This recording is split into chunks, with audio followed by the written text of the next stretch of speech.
ನಮಸ್ಕಾರ ವೀಕ್ಷಕರೇ, ನಿಮಗೆಲ್ಲರಿಗೂ ಪುಷ್ಪಲತಾ ಕಿಚನ್ಗೆ ಸ್ವಾಗತ. ಇವತ್ತು ನಾನು ಮಾಡ್ತಾ ಇರೋದು ನುಗ್ಗೆಕಾಯಿ ಸಾಂಬಾರು. ನಾನು ನುಗ್ಗೆಕಾಯಿ ಈ ಥರ ಎಲ್ಲ ಅದರದ್ದು ಮೇಲಿಂದ ಸಿಪ್ಪೆ ಬಿಡಿಸಿಟ್ಕೊಂಡೇನಿ. ಆಮೇಲೆ ಅದಕ್ಕೆ ಈರುಳ್ಳಿ ಮತ್ತು ಟೊಮೊಟೊ, ಆಮೇಲೆ ಹುಣಸೆಹಣ್ಣು, ಒಂದು ನಿಂಬೆಹಣ್ಣು ಗಾತ್ರದಷ್ಟು ಹುಣಸೆಹಣ್ಣು ನೆನೆಸಿಟ್ಕೊಂಡೇನಿ. ಆಲ್ರೆಡಿ ನಾನು ಬೇಳೆ ಒಂದು 2 ಲೋಟ, ಅದು ಚಿಕ್ಕ 2 ಲೋಟ ಅಷ್ಟು ಬೇಳೆ ಬೇಯಿಸಿಟ್ಕೊಂಡೇನಿ. ಈಗ ಒಗ್ಗರಣೆಗೆ ಒಂದು 2 ಸ್ಪೂನ್ ಎಣ್ಣೆ ಹಾಕ್ಕೊಂಡೇನಿ.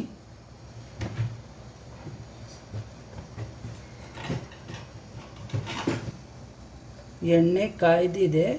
ನೀವು ಬೇಕಂದರೆ ಈರುಳ್ಳಿ, ಟೊಮೊಟೊ ಮತ್ತು ನುಗ್ಗೆಕಾಯಿ ಫ್ರೈ ಮಾಡಿ ಆದಮೇಲೆ ಅವು ಸಾಫ್ಟ್ ಆದಮೇಲೆ ನೀವು ಒಗ್ಗರಣೆ ಮತ್ತು ಬೇಳೆ ಎಲ್ಲ ಮಿಕ್ಸ್ ಮಾಡಿ ಮೇಲಿಂದ ಒಗ್ಗರಣೆ ಹಾಕ್ಕೋಬೋದು.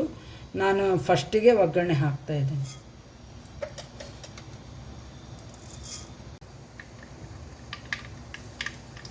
ನೋಡಿ, ಸಾಸಿವೆ ಆಗಿದೆ. ಇವಾಗ ಅದಕ್ಕೆ ಹಿಂಗೆ ಹಾಕ್ತಾಯಿದ್ದೀನಿ.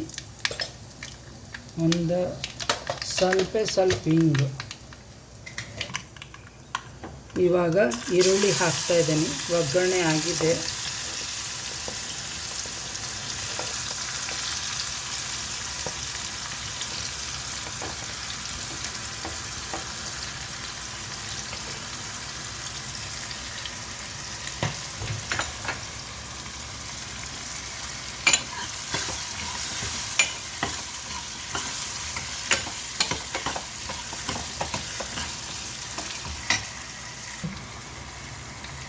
ರುಚಿಗೆ ತಕ್ಕಷ್ಟು ಉಪ್ಪು.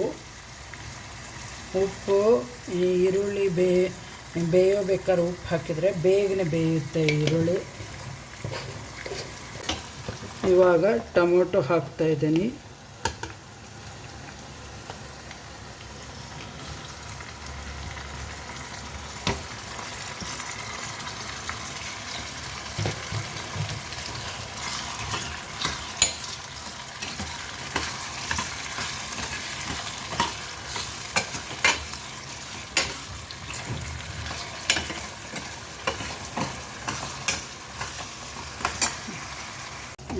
ಇಂದು ಈರುಳ್ಳಿ ಟೊಮೊಟೊ ಬೆಂದಿದೆ. ಇವಾಗ ಇದಕ್ಕೆ ನುಗ್ಗೆಕಾಯಿ,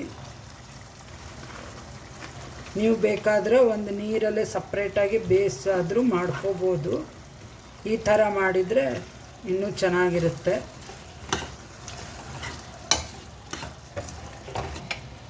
ನೋಡಿ ವೀಕ್ಷಕರೇ, ಎಲ್ಲ ಚೆನ್ನಾಗಿ ಈ ಥರ ಮಿಕ್ಸ್ ಮಾಡಬೇಕು. ಆಮೇಲೆ ಒಂದು ತಟ್ಟೆ ಮುಚ್ಚಿಬಿಟ್ಟು ಸಣ್ಣ ಫ್ಲೇಮ್ ಇಟ್ಕೊಂಡು ಬೇಯಿಸ್ಲಿಕ್ಕೆ ಇಡಬೇಕು. ನೋಡಿ ವೀಕ್ಷಕರೇ, ಎಲ್ಲ ಬೆಂದಿದೆ. ಇದು ನುಗ್ಗೆಕಾಯಿ ಸಾಫ್ಟಾಗಿದೆ. ಇವಾಗ ನಾನು ಇದಕ್ಕೆ ಹುಳಿ ಪುಡಿ ಹಾಕ್ತಾಯಿದ್ದೀನಿ. ನೀವು ಹುಳಿ ಪುಡಿನವರೇ ಅನ್ಬೋದು ಅಥವಾ ಸಾಂಬಾರು ಪುಡಿನೇ.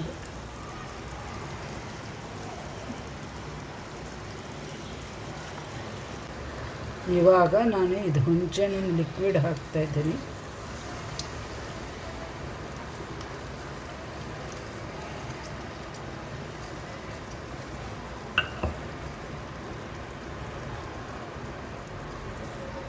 ಇದೆಲ್ಲ ಚೆನ್ನಾಗಿ ಮಿಕ್ಸ್ ಮಾಡಿ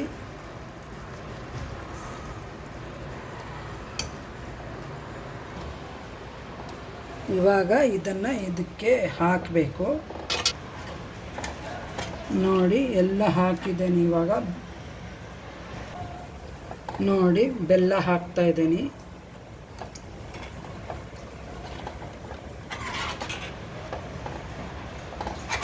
ಚೆನ್ನಾಗಿ ಕುದಿಬೇಕಿದು.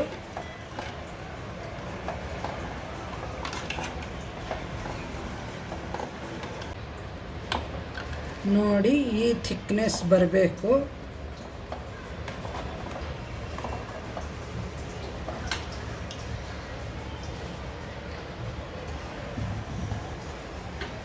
ನುಗ್ಗೆಕಾಯಿ ಸಾಂಬಾರು ತುಂಬ ಚೆನ್ನಾಗಾಗಿದೆ. ಪರಿಮಳನೂ ತುಂಬ ಚೆನ್ನಾಗಿ ಬರ್ತಾ ಇದೆ.